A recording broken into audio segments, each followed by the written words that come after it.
Fatekeeper is a new first-person fantasy RPG in early access, and after finishing the current version, this is definitely a game I will keep on my radar. The easiest way to describe it is that it feels like a spiritual successor to games like Dark Messiah of Might and Magic. You have first-person melee combat, magic, environmental interaction, exploration, and RPG progression. The current version is short, around 2 hours, but the price is extremely fair. I think the value is good, especially if you like first-person RPGs and want to support a promising project early. And that is really the main word here, promising.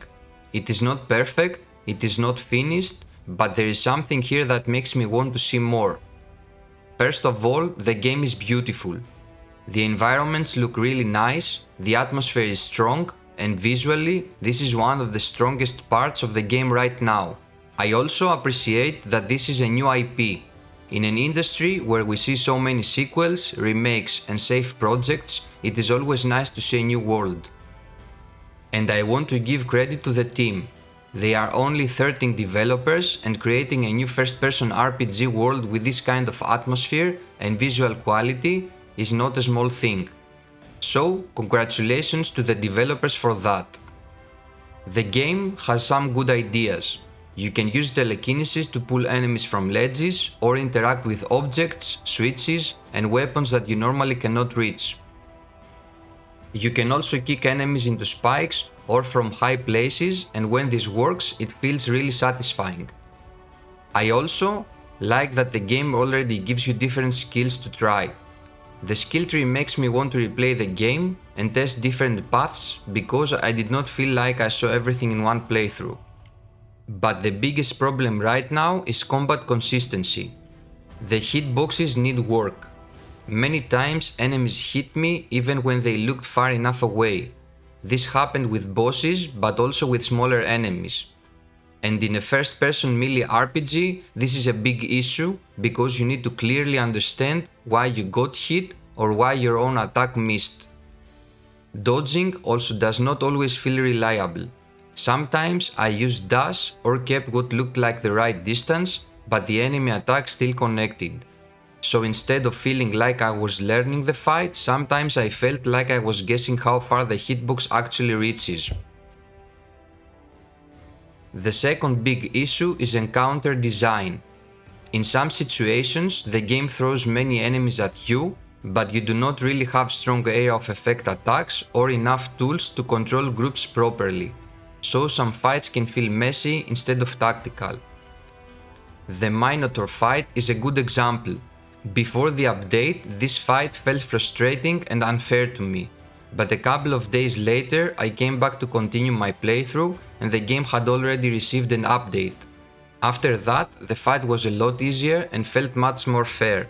I still died a couple of times because at that point I did not have healing potions or anything else to heal myself, but after a few tries I managed to beat it.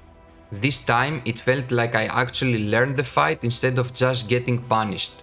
And this is a very good sign. The developers reacted quickly, listened to the community and improved one of the biggest complaints. There are still some quality of life things that need work. I would like more save options, especially manual save or quick save before difficult fights. In the Forgotten Halls, I beat the second Horde battle, found no save point, died later and had to replay the same tough fight again. Losing progress is always annoying, especially when you already beat the difficult part once. The controls also feel like something that will probably change a lot during development. The developers already said that they plan to add controller support, and honestly, I think some parts of the current control scheme will need to be reworked for that. Right now, the keyboard has a lot going on. Some menu controls also feel a bit awkward. For example, the character screen opens with tab, but escape does not close it. You have to press tab again. I'm not judging this too harshly yet because it feels like a system that is still in progress. But better shortcuts, smoother menu controls, and a cleaner layout would definitely help.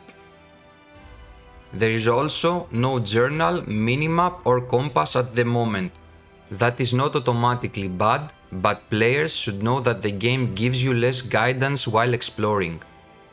By the way, if you enjoy calm and honest RPG reviews and guides, consider subscribing. When it comes to the story, I do not want to say too much because the current version is not very long, but the world itself made me interested. The game does not explain everything immediately, and I actually like that. There is a sense of mystery, and the setting feels like something that could become much bigger in the full release. I would like to see more characters, more lore about the world as the game grows, but as a starting point, I think the foundation is there. The music is also beautiful. It fits the atmosphere very well and helps the world feel more mysterious and fantasy-like. But the sound balance needs some work. Sometimes certain sounds feel too loud compared to everything else. For example, I could hear enemy bow sounds from very far away, and it felt a bit strange. For performance, I played the game on a Ryzen 7 5700 X3D, a Radeon RX 9070 and 32 gigs of DDR4 RAM at 3000 MHz. On my system, performance was actually quite good. I did not have major performance problems, and this is worth mentioning, especially when we see many newer finished games releasing with serious technical issues. One thing that did affect me though was the field of view and camera comfort. After playing for a while, the current camera feeling made me a bit dizzy. This can be different from player to player, but in first-person games, good field of view and camera options are really important. So, after finishing the early access version, my final feeling is positive.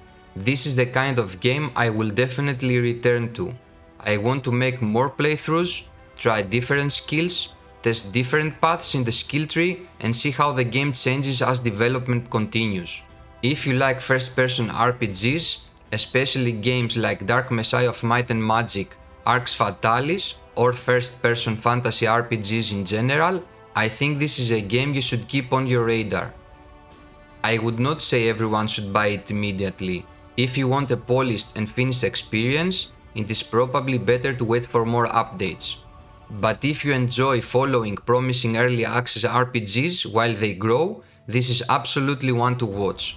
The game has a strong foundation, the team is listening, and I am excited for the full release. I am Alex, and this is Chill RPG Adventures.